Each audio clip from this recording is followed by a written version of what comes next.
Okay, so one thing I noticed is like your descending stuff seemed more accurate than the ascending stuff. Like you had a slightly easier time coming down to the lower strings versus going up. That's not too uncommon. So why is that? Well, I think the reason why it happens. So like when you're doing the ascending stuff, you got your upstroke here.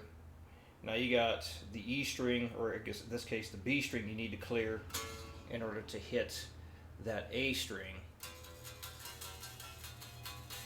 And then here you got to clear the the E string up to the D string. Now the E to the A string. I'm still used to standard tuning. I'm trying to think of this like, no, it's a baritone, so the string names are different.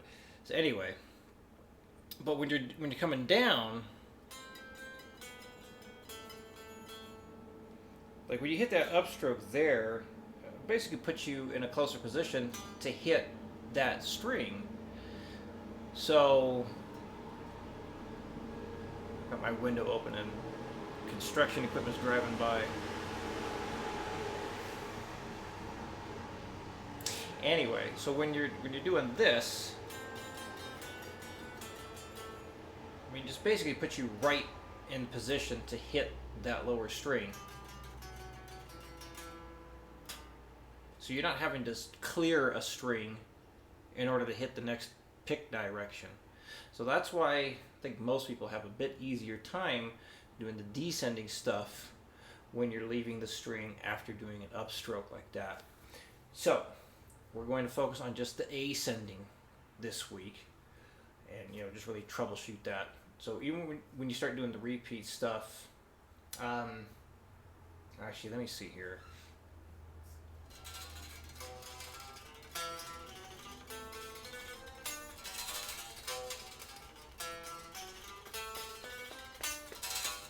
That's not too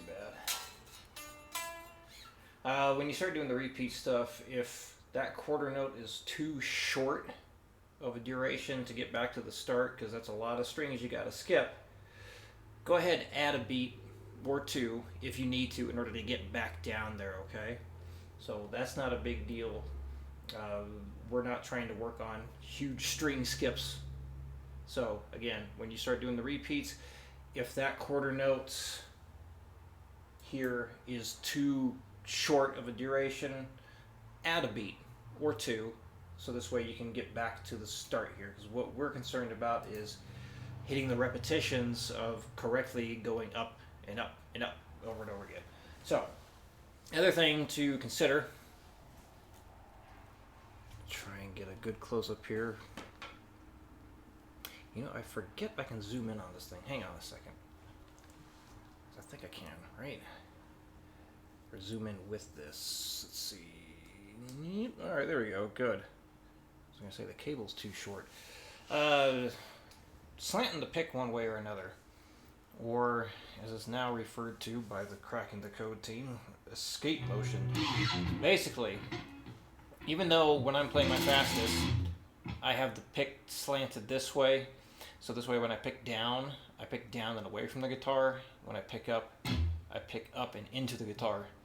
So that's a problem when it comes to playing really, really fast stuff and you need to change strings after doing an upstroke.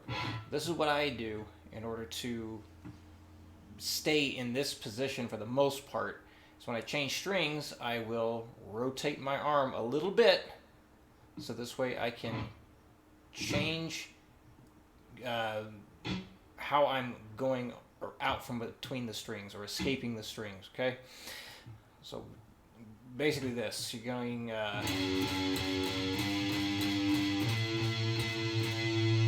so on that last strum, I'm rotating my arm, so this way I'm not picking up and into the guitar, I'm picking up and away. So now I can clear the B string going to the E string.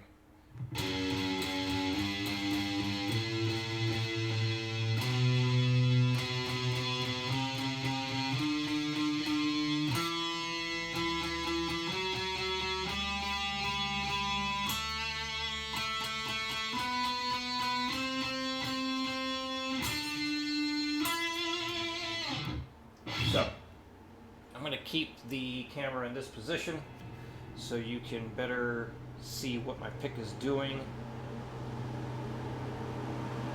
Well, goddamn. I might have to close my window.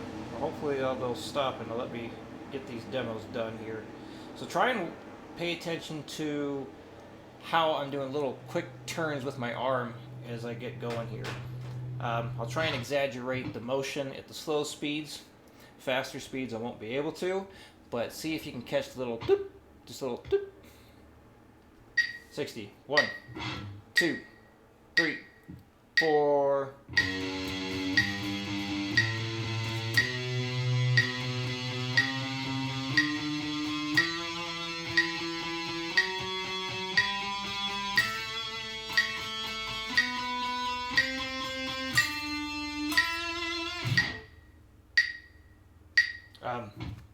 Normally I would play the end of this by going first finger, third, but to practice getting ready for the repeat, hit that 8th fret with your middle finger.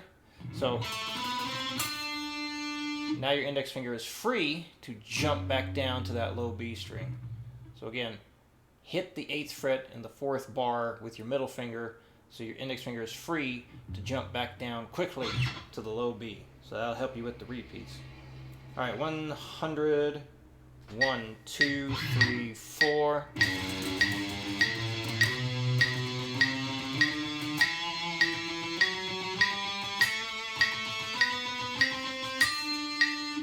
Why did I not play the last notes? 1, 2, 3, 4.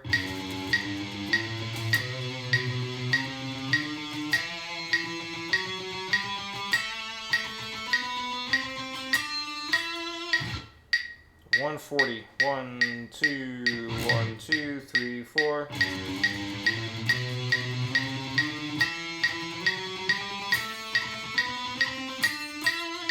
180. 1, 2, 1, 2, 3, 4.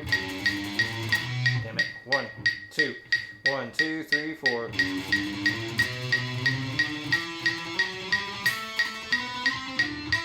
1, 2, 1, 2, 3, 4.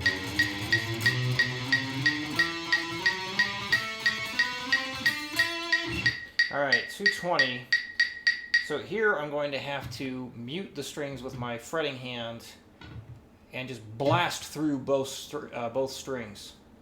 Because eventually you get playing so fast, and this speed will be different for everybody for when this sort of technique needs to be implemented. Here it comes again. Alright, there it goes. Anyway, so basically, you know, when you're changing strings, make sure that your index finger is up underneath whatever string you just left. So this way, you can hit both strings, and you're really only hearing the note you're fretting. So this is necessary when you start going crazy fast. So you're just hitting both strings, the one you're leaving and the one you're going to at the same time.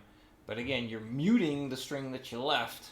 So this way you can just blast through both of them. 220. 1, 2, 1, 2, 3, 4.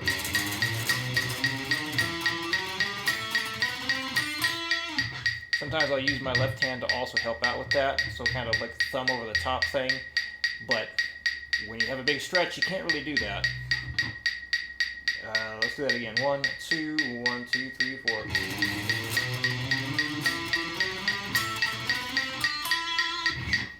Alright, now let's do 250 just to really demonstrate I have to absolutely mute well to play at this speed. 1, 2, 1, 2, 3, 4. 1, 2, 1, 2, 3, 4.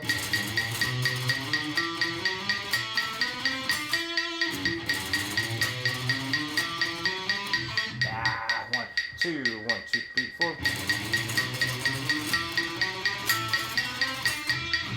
1, 2, 1, 2, 3, 4.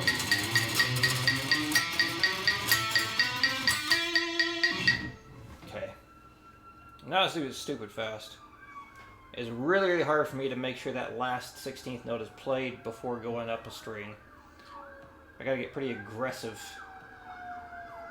I picked a bad day to open my window. 300. 1, 2, 1, 2, 3, 4. See, thumb naturally wanted to come over there so I could mute. Try and get that in camera 2.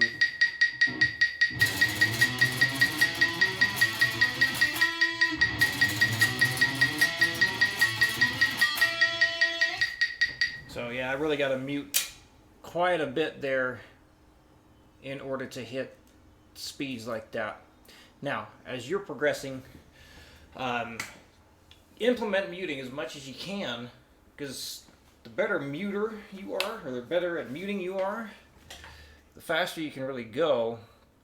Because again, the speeds in which each person is going to have to do extra muting will be dependent on the person. So it's not going to be universal. So just keep that in mind as you're working this up this week, or anything that you're playing. And as always, any questions, let me know. I'll see you next week in your video.